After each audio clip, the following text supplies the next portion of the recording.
तीन वाजता तक्रारदार इथं आल्यानंतर तुम्ही त्याला वयाचा प्रूफ मागू राहिले, बोनाफाईड सर्टिफिकेट मागू राहिले. तक्रार घ्यायच्या अगोदर तुम्ही बोनाफाईड सर्टिफिकेट मागू राहिले.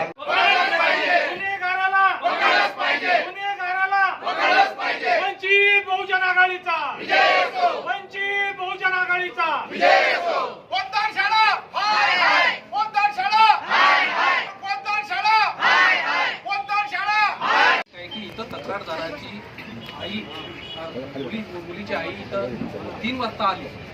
3 वाजता आल्यानंतर त्यांना बोनाफाईड सर्टिफिकेट आणा, मुलीचं वय आम्हाला पाहायचं आहे, तर तुम्ही 6 वाजेपर्यंत त्यांचा रिपोर्ट नाही घेतला. 5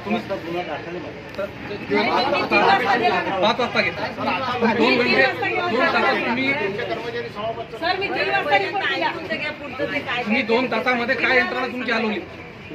2 तासामध्ये तेवढ्या वेळात ती हातात नक्की लागली का? आता मला मी तुम्हाला मी मीटिंग मध्ये मला SP सरांनी मेसेज टाकला, सरांना फोन आला, सरांचा फोन मला